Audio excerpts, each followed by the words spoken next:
बल रखिए अपने अंदर।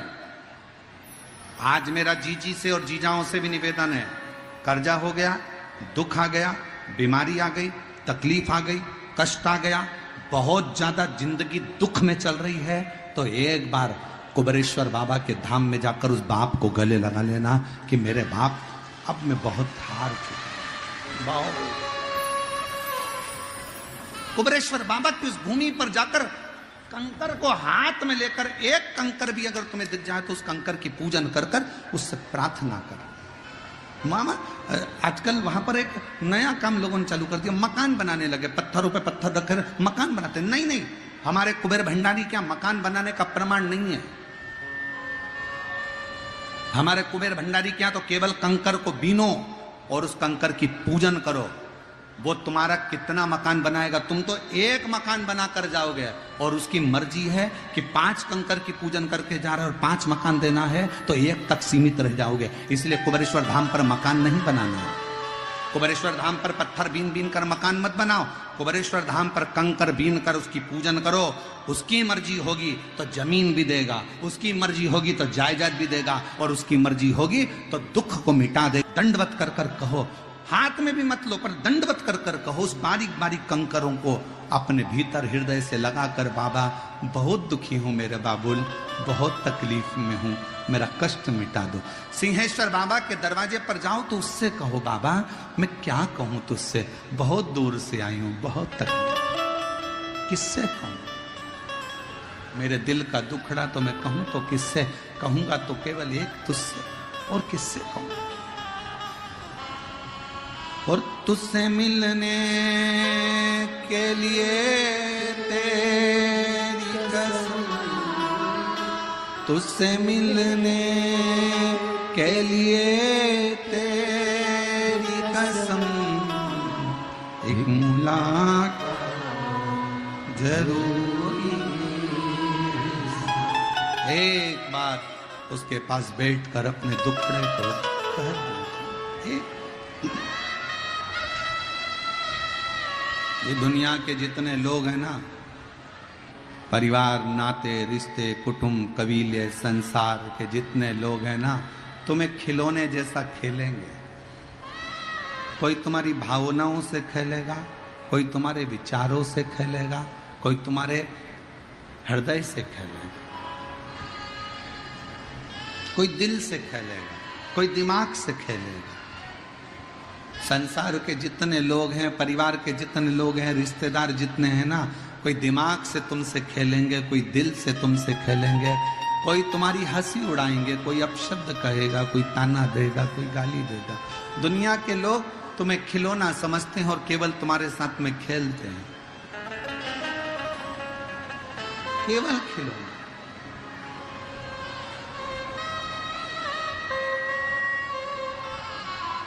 संसार के लोगों को मालूम है कि तुमसे क्यों संबंध बनाकर रखना है, क्योंकि तुमसे कुछ लेना है। पर शिवजी को तुमसे कुछ नहीं लेना है। संसार के लोग तुम्हारा धन देखकर संबंध बनाएंगे, संसार के लोग तुम्हारी काया देखकर संबंध बनाएंगे, संसार के लोग तुम्हारी माया देखकर संबंध बनाएंगे, संसार के लोग तुम्हारे सत्ता देखकर संबंध बनाएंगे, संसार के लोग तुम्हारा व्यापार देखकर संबंध बनाएंगे। पर मेरे महादेव को ना तुम्हारी सत्ता से मतलब है, मेरे महादेव को ना तुम्हारे वैभव से मतलब है, मेरे महादेव को ना तुम्हारे धन से मतलब है, मेरे महादेव को तो केवल तुमसे मतलब है। तुम संसार के लोगों का खिलौना बनना चाहते हो कि महादेव का खिलौना बनना चाहते हो? संसार के लोग खिलौने से खेलते हैं, दिल से खेलते हैं, दिमाग से खेलते हैं और धक्का मारकर खिलौने को कोने में पटक देते हैं। जब तुम्हारी सत्ता वैभव चले जाता है, कोई साथ नहीं देता, फिर लोग कहते हैं पहले तो फूले फूले फिरती थी, अब रोती फिर रही है। खेलते, खिलौना पटक देते। आप शिव का खिलौना बनो, परमात्मा का खिलौना बनो कि हम उसके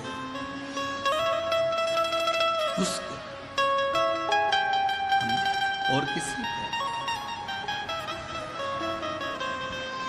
वो एक लाइन आपके स्मरण में रहती होगी,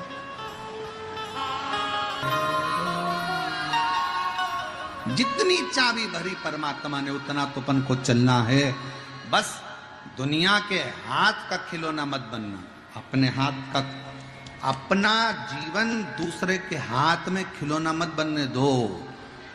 दूसरे के हाथ में खिलौना कैसे? आज का जमाने का व्यक्ति टीवी की तरह हो गया और उसका रिमोट दूसरे के हाथ में हो गया। दूसरा कुछ, जेठानी ने कुछ बोला देवरानी रोने लगेगी, देवरानी ने कुछ बोला जेठानी रोने लगेगी, सास ने कुछ बोला बहू रोने लगेगी, बहू कुछ बोली सास रोने लगेगी। क्यों? क्योंकि बहू ने देख लिया सास का रिमोट मेरे हाथ में है, देवरानी ने देख लिया जेठानी का रिमोट मेरे हाथ में है, संसार के लोगों ने का देख लिया तुम्हारा रिमोट किसके हाथ में है। संसार के लोग तुमको ताना देते हैं और ये देखते हैं कि रिमोट का असर हो रहा है कि नहीं हो रहा। मैंने इसको गाली दी तो इसने पलट कर दी कि नहीं दी। गाली दे और तुम चकाचक गुलाब जामुन खाओ, कोई अपशब्द कहे तुम खजूर वाली चोटी बनाकर, जूड़ा बनाकर, लाली लगाकर खूब जोर साथ चले जाओ, तो समझो कि जिंदगी की सार्थकता है। नहीं तो मतलब कुछ नहीं। कोई कुछ बोला तुम रोने बैठ गए, किसी ने कुछ कहा तुम रोने बैठ गए। ऐसा खिलौना मत बनो कि दूसरा तुम्हारे को खिलौना समझकर खेले, बल्कि ये बनो कि मैं शंकर के दरवाजे का खिलौना हूं, वो खेलेगा, तुम नहीं। वो खेले, तुम क्यों खेले? और शंभु शरणे पड़ी मांगू घड़ी रे दुख दया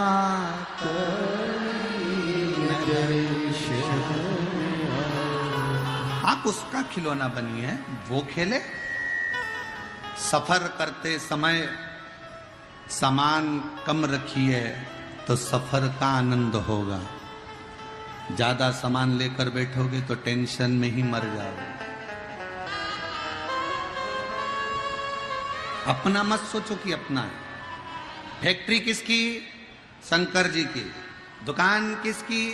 शंकर जी की। घर किसका? शंकर जी का। तुम मालिक मत बनो। तुम मालिक बने रहोगे तो फैक्ट्री में, दुकान में, व्यापार में, घर में परेशानी आएगी तो तुम्हें टेंशन रहेगा। जैसे बिजली का बिल जमा हुआ कि नहीं हुआ, सेठ जी को टेंशन। वो आया है, सेठ जी को टेंशन। वो क्यों आया?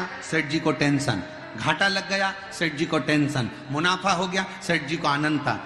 सेठ मत बनो, सेठ बनाओ शंकर जी को। तुम उसका नौकर बनो, क्योंकि नौकर, दुकान का बिल जमा होए तो हमें क्या करना, नहीं होए तो हमें क्या करना, हम तो नौकर हैं, समय पे तनख्वाह मिलेगी, अपने को क्या करना। आग लगे बस्ती में, अपन रो मस्ती में। तुम नौकर बनो और शंकर को सेठ बना दो। देखो जिंदगी कितनी आनंद में रहती है। फैक्ट्री का मालिक कौन? शिव जी। घर का मालिक कौन? शंकर जी। दुकान का मालिक कौन? शंकर जी। व्यापार का मालिक कौन? शंकर जी। जब शंकर जी मालिक हैं तो वो जाने, नफा नुकसान जो कराना है वो जाने, बिल जमा करना उनकी जवाबदारी, चलाना उनकी जवाबदारी, करना उनकी जवाबदारी। हम तो नौकर हैं, बस वर्क करेंगे, काम करेंगे, मेहनत करेंगे, चार चांद लगाएंगे, क्योंकि नौकर का काम है मेहनत करना। जितनी मेहनत कर सकते उतनी करेंगे और फल देना सेठ जी का काम है, तनख्वाह समय पर दे देगा। हम अपने आप को सेठ समझने लगते हैं और परमात्मा को जानते नहीं तो तकलीफ हो जाती है। आप उसको,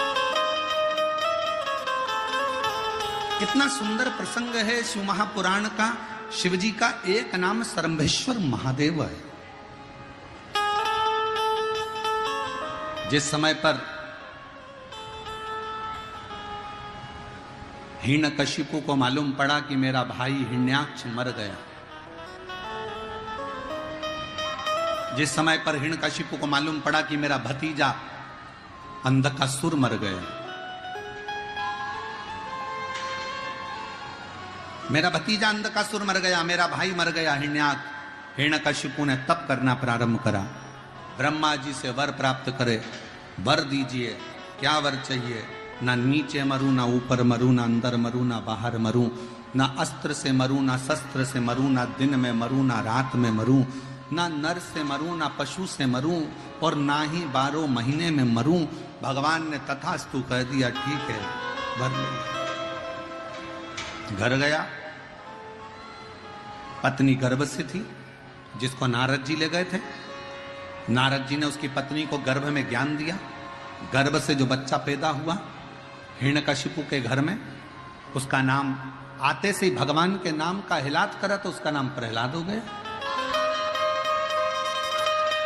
प्रहलाद जी बड़े हुए तो भगवत भजन में लग गए, भगवत स्मरण में लग गए, मंत्र जाप में लग गए।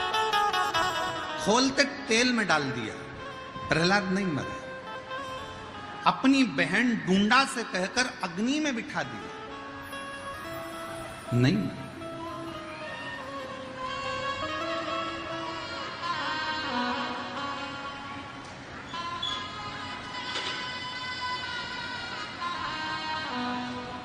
पहाड़ से नीचे फेंक दिया, नहीं मरे। तब पूछा तेरा भगवान कहां है? इस खंबे में तेरा भगवान है? गदा का प्रहार करा, खंबा टूट कर नीचे गिरा। उसमें से नरसिंह भगवान प्रकट हो गए, जिन्होंने हिरण्यकशिपु को मारा। अब यह कथा तो आपने भागवत जी में सुनी है। अब जो शिव महापुराण में कथा आई है इसके बाद का, शिव जी का एक नाम जो सर्वेश्वर महादेव नाम पड़ा, उसकी कथा शिव पुराण में आई। हिरण्यकशिपु मर गया, प्रहलाद को गोदी में बिठाया, स्नेह करा, स्नेह। और मारा भी तो कब? ना दिन में मरे ना रात में, तो प्रदोष काल में मारा, शाम का समय। ना नर से ना पशु से तो नरसिंह बनकर आया, ना अंदर ना बाहर तो देहली पर मारा, ना अस्त्र से ना शस्त्र से तो नखून से फाड़ा, ना 12 महीने में मरे तो एक अधिक कर अधिक मास में मारा। प्राण हर लिया, गोदी में प्रहलाद को रखकर जिह्वा से चाट लिया। पर नरसिंह भगवान का क्रोध शांत नहीं होता। भगवान विष्णु ने जो नरसिंह अवतार लिया उसका क्रोध शांत नहीं हुआ। लक्ष्मी जी घबरा गई, सब घबराए, सब। क्यों? क्योंकि क्रोध शरीर में जब तक रहता है तो वो अपने आप को भी बर्बाद करता है और साथ में रहने वालों को भी बर्बाद करता है। क्रोध। अभी कथा में कहा था 3 चीजों पर ध्यान रखिए। पहले नंबर पर कर्म, दूसरे नंबर पर वाणी और तीसरे नंबर पर व्यवहार। व्यवहार, जरा सा क्रोध आता है वो हमारे पूरे व्यवहार को खराब कर देता है। जरा सा क्रोध।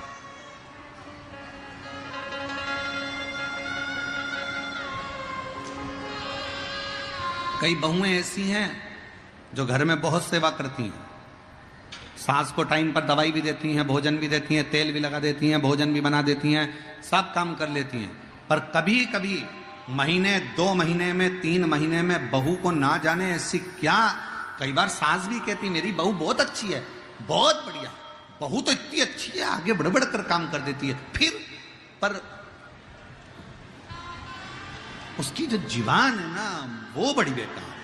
जीवान से क्या कर दिया, बस 2-4 महीने अच्छी रहती है, एक बार ऐसा बोल जाती है, ना जाने गुस्से में क्या बोल जाती है, उसको सूझ ही नहीं पड़ता। मुझे तो लगता है कोई देवी देवता इस पे चढ़ जाता, ना जाने गुस्से में आकर क्या बोल जाती है, इसको समझ में नहीं आता, और पूरा कर धरे पर पानी फेर लेती है। अर्थात हमारा एक क्षण का क्रोध हमारे 2 महीना 4 महीना 6 महीने का मेहनत पर पानी फेर गया। मेहनत कर। कई लोग कहते हैं शंकर भगवान गुस्से के देवता हैं, क्रोध करते। अब उन मूर्खों को कौन समझाए।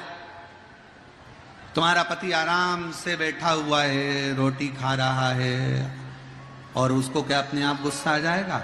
गुस्सा कब आएगा? कब आएगा? नमक तेज हो गया, मिर्ची तेज हो गई, रोटी लाने में देरी हो गई, जल गई, ये हो गया, वो हो गया, तुमने कुछ बोल दिया तो गुस्सा आएगा। शंकर भगवान ऐसे फालतू गुस्सा नहीं करते कि लोगों ने कह दिया शिव जी तो क्रोध के देवता हैं, शंकर भगवान तो गुस्सा करते हैं। शिव महापुराण की कथा कहती है अगर शंकर भगवान क्रोध के देवता होते तो उनका नाम भोलानाथ नहीं होता, उनको भोले कहकर कोई नहीं पुकारता। वो भोला है, अति भोला है। भस्मासुर जो सामने आकर खड़े होकर शंकर भगवान पर हाथ रखने को जाता है, जिसने वर दिया उसी को भस्म करता है। इससे भोला क्या होगा?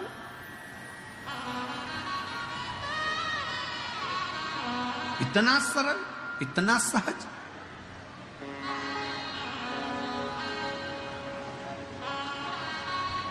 कौन हो सकता? उसके बराबर कोई नहीं, कोई।